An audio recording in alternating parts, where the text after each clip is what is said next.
Hey there, marksman. Today's episode is going to be a short discussion on something I hope becomes a recurring theme on the site. See, I've been mulling this idea over my head for a while, and well, I fell behind while editing my last interview with Mike Green, so that's going to be coming up as we talk about the tactical games. But I decided to go ahead and record a short bit about this idea that fun is allowed. And when I go back and think about all my prior early experiences with shooting and firearms, the emotion just always comes up being, this is fun. The act of shooting and hitting targets is fun. And I'm sure you agree with that. I know, going back to think about it now, a lot of my earliest purchases, which were a 1911 and an M1A, weren't just because they were practical, because frankly, they're not, but because I thought they looked cool. And I had all these grand plans of playing off this whole black and stainless color theme that I had going on when I bought those. And I'm kind of embarrassed by that now, but that's where my mind was at when I bought them. And then later, while working on my first AR-15, it was the early days of the zombie craze. And I went so far as to ask a custom engraver about having new safety markings put on the lower that I thought would be more fun. And then it all changed. But before I get to that, I want to say hello and welcome to the Everyday Marksman. I'm your host, Matt Robertson, former military officer turned tech sector corporate grunt, outdoors enthusiast, shooting nerd, and your friend. Our website is everydaymarksman.co, and there you're going to find today's show notes as well as all of our social links, our blog posts, our podcast episodes, as well as our brand new YouTube channel. And as always, I want to show a big shout out to our awesome community of marksmen who are out there in the Discord server, and they helped a lot in this conversation. So shout out to you guys.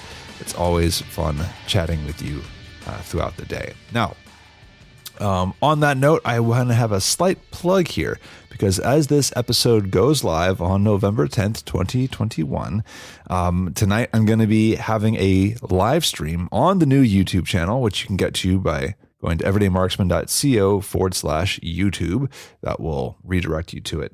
Now, tonight's live stream is the first, well, not the first because I did one last week, but it's the first one with guests, and it will be one of many going into the future.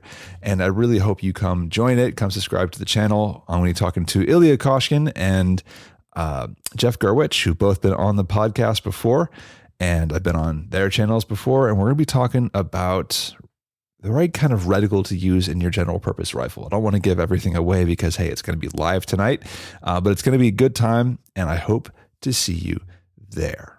Now, with that, let's get back to the topic at hand, the idea of fun being allowed.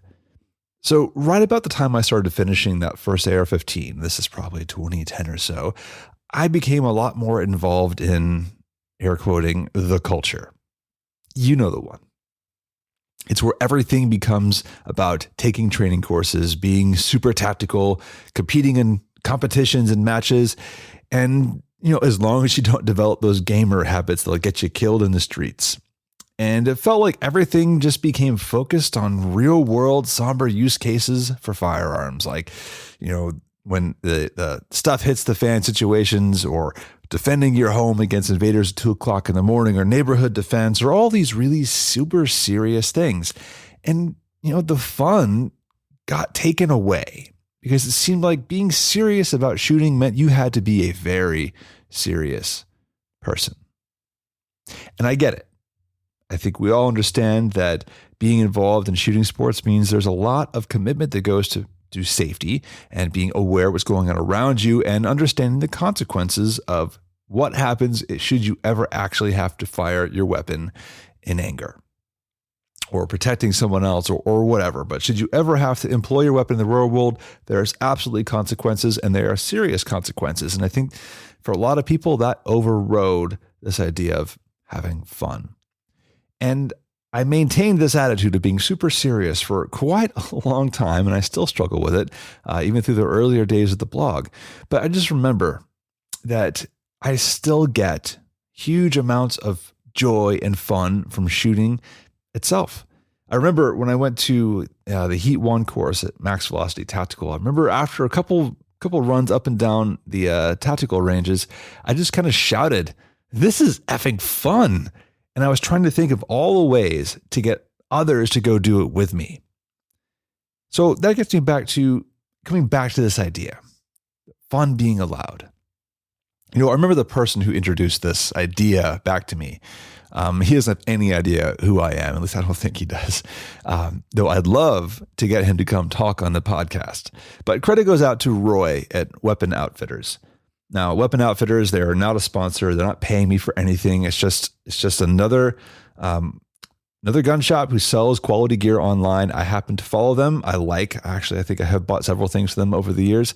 But Roy is well known in the enthusiast circles for both his quality kit. He doesn't sell anything cheap. It's all really nice stuff, but also his photography. Roy specializes in what I would say is gun lifestyle photography inspired by kind of anime girls and cosplay. So go check out his website. There's a link in the show notes with this one. But I remember him saying on Twitter that fun is allowed. And he did this in the context of these little anime cat ear covers that you could slap over your ear pro or on top of a helmet. And it was just meant to add this little element of fun to an otherwise serious outfit. And the phrase always just kind of stuck with me.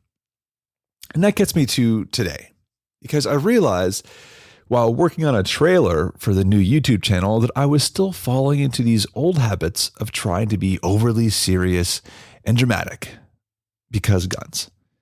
In reality, what I think I would much rather do is set this tone that shooting itself is a serious activity for a lot of reasons, but the culture around shooting should absolutely be fun and inviting for others to come participate in. What I would really love for us to avoid is setting this tone that just becomes unwelcoming to strangers. Honestly, a lot of gun culture stuff seems weird and unnecessary to the uninitiated. It only serves to keep them at a distance. And I think this is a tribal thing, to be honest. Maybe you do it, maybe you don't. But I do think there's a certain element of in-group bias that we've all got when we are really involved in a culture. We want to define that this is us and this is what we do. And if you don't get it, well, then F off. We don't want you. But if we ever hope to change the conversation around shooting sports and gun ownership, then we have to understand that most of the country and the world doesn't exactly fall in line with the worldview that we're going to espouse. As I'm recording this, the Kyle Rittenhouse trial is ongoing. And I'm not going to have any commentary on that. There's plenty of really good legal beavers out there on YouTube and podcasts talking about it. It's been an interesting watch. But I think the debate over this whole thing is what's really interesting to me, because you and I, as people of the gun, are probably looking at it one way. We're analyzing it from the side of what is legal defensibility, what is self-defense versus what's the aggressor, what is ballistics. We're looking at all these circumstances that go into it. And the average person doesn't know or care about any of that. What they see is a bunch of militia members all decked out in tactical gear walking around the streets without any real context or understanding about what's actually going on. It just looks intimidating, and therefore it looks uninviting.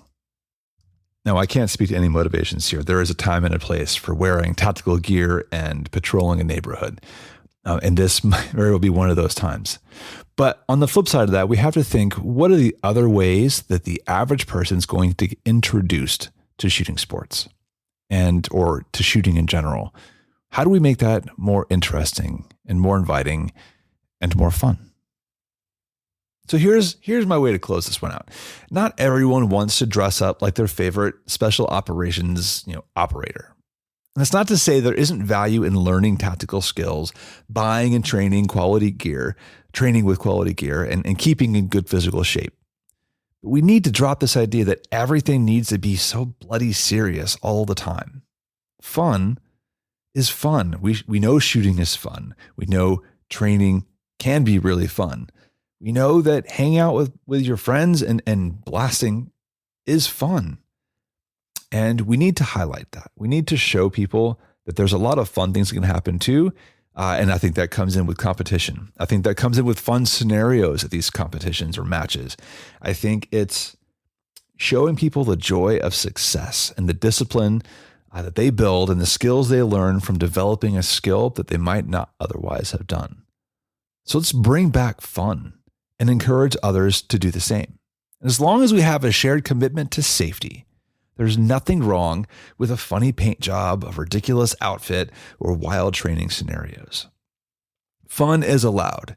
And when we introduce people to fun being allowed, and they want to come hang out with us and shoot with us more, they get more comfortable with it, and then they ask more questions and become more curious about additional training, additional matches. And maybe someday when scenario X ever happens and your neighborhood is on its own, those are the people now who understand why you've been preparing, and now they have some skills to go along with it too.